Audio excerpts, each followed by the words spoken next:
राधे राधे मित्रों, स्वागत है आपका राधे कथा सागर में। मित्रों, आज हम सुनेंगे शनिवार व्रत की कथा, भगवान शनि देव की कथा। व्रत का पूरा फल पाने के लिए हमें कथा अवश्य सुननी चाहिए। अगर हम व्रत नहीं भी कर पाए तो शनिवार के दिन कथा सुनने मात्र से भगवान शनि देव की कृपा हम पर बनी रहती है। आइए अब चलते हैं कथा की ओर।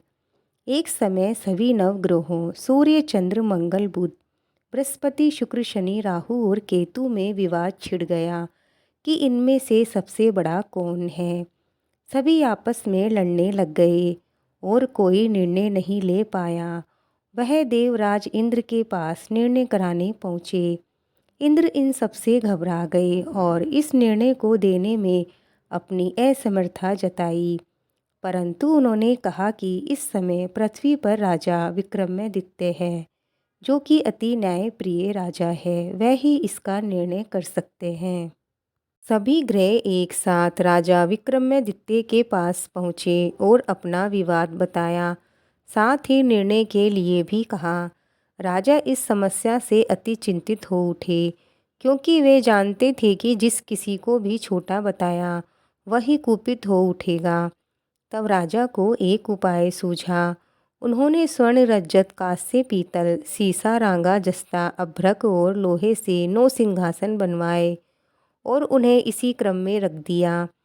फिर उन सबसे निवेदन किया कि आप सभी अपने अपने सिंहासन पर स्थान ग्रहण करें। जो अंतिम सिंहासन पर बैठेगा वही सबसे छोटा होगा।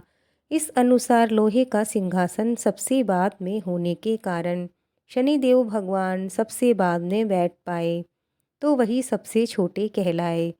उन्होंने सोचा कि राजा ने ये जानबूझकर किया है। उन्होंने कुपित होकर राजा से कहा, राजा तू मुझे नहीं जानता। सूर्य एक राशि में 1 महीना, चंद्रमा 2.25 महीना 2 दिन, मंगल 1.5 महीना, बृहस्पति 13 महीने व बुध और शुक्र 1 महीने विचरण करते हैं। परंतु मैं 2.5 से साल तक रहता हूँ। बड़े बड़ों का मैंने विनाश किया है। श्री राम की 7.5 आने पर उन्हें वनवास हो गया। रावण की आने पर उसकी लंका को बंदरों की सेना से परास्त होना पड़ा। अब तुम सावधान रहना। ऐसा कहकर कुपित होते हुए शनिदेव वहाँ से चले गए। अन्य देवता खुशी खुशी चले गए। कुछ समय बाद राजा की 7.5 आई। तब शनिदेव घोड़ों के सौदागर बनकर वहाँ आए। उनके साथ कई बढ़िया घोड़े थे। राजा ने यह समाचार सुन अपने अक्षपाल को अच्छे घोड़े खरीदने की आज्ञा दी। उसने कई अच्छे घोड़े खरीदे व एक सर्वोत्तम घोड़े को राजा को सवारी हेतु दिया। राजा जो ही उस पर बैठा वह घोड़ा सरपट वन की ओर भागा। भीषण वन में पहुँच वह अंतर्ध्यान हो गया और राजा भूखा प्यासा भटकता रहा। तब एक ग्वाले ने उसे पानी पिलाया। राजा ने प्रसन्न होकर उसे अपनी अंगूठी दे दी। अंगूठी देकर राजा नगर को चल दिया और वहाँ अपना नाम उज्जैन निवासी वीका बताया। वहाँ एक सेठ की दुकान पर उसने जल इत्यादि पिया और कुछ विश्राम भी किया। भाग्यवश उस दिन सेठ की बड़ी बिक्री हुई। सेठ ने राजा को खाना खिलाया और अपने साथ अपने घर ले आया। राजा ने देखा कि एक खूंटी पर एक सोने का हार टका हुआ है और खूंटी हार को निगल रही है। थोड़ी देर में देखा कि हार पूरा गायब हो चुका था। तब सेठ ने आने पर देखा कि हार गायब है, तो उसने समझा कि वीका ने ही उसे चुराया है। उसने वीका को कोतवाल के पास पकड़वा दिया। फिर राजा ने भी उसे चोर समझकर हाथ पैर कटवा दिए। वे चौरंगिया बन गया और नगर के बाहर फिकवा दिया गया। वहाँ से एक तेली निकल रहा था, जिसे दया आई और उसने वीका को अपनी गाड़ी में बिठा लिया। वह अपनी जीप से बैलों को हाँकने लगा। उस काल राजा की शनि दशा समाप्त हो गई। वर्षा काल आने पर वह मल्हार गाने लगा। तब वह जिस नगर में था वहाँ की राजकुमारी मनभावनी को वह इतना भाया कि उसने मन ही मन प्रण कर लिया कि वह उस राग गाने वाले से ही विवाह करेगी। उसने दासी को ढूंढने भेजा। दासी ने बताया कि वे एक चोरंगिया है, परंतु राजकुमारी ना मानी। अगले ही दिन राजकुमारी अनशन पर बैठ गई। विवाह करेंगी तो उसी से। उसे बहुत समझाने पर भी जब वह नहीं मानी तो राजा ने उस तेली को बुला भेजा और विवाह की तैयारियां करने को कहा। फिर उसका विवाह राजकुमारी से हो गया। तब एक दिन सोते हुए सपने में शनिदेव भगवान ने राजा से कहा, हे राजन, देखो तुमने मुझे छोटा बताकर कितना दुख झेला है। तब राजा ने शनिदेव भगवान से क्षमा मांगी और प्रार्थना की कि हे शनिदेव, जैसा दुख मुझे दिया वैसा किसी को मत देना। शनिदेव भगवान मान गए और कहा, जो भी मेरी कथा को करेगा, सुनेगा, व्रत करेगा, उसे मेरी दशा में कोई दुख नहीं होगा। जो नित्य मेरा ध्यान करेगा और चींटियों को आटा डालेगा, उसके सारे मनोरथ पूर्ण होंगे।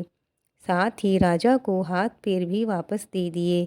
प्रातः आँख खुलने पर राजकुमारी ने देखा तो वह आश्चर्यचकित रह गई।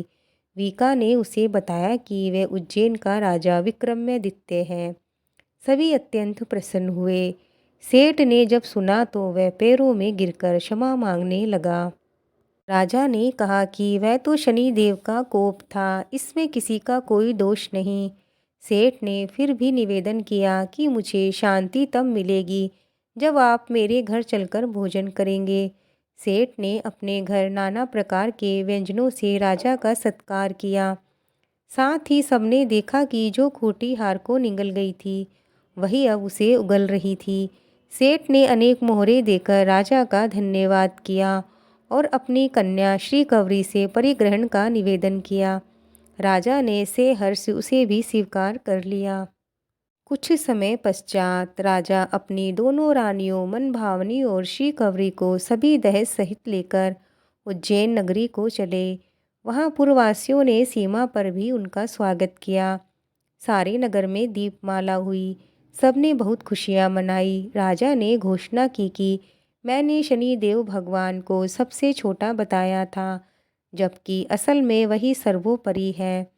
तब से सारे राज्य में शनिदेव भगवान की पूजा और कथा नियमित होने लगी।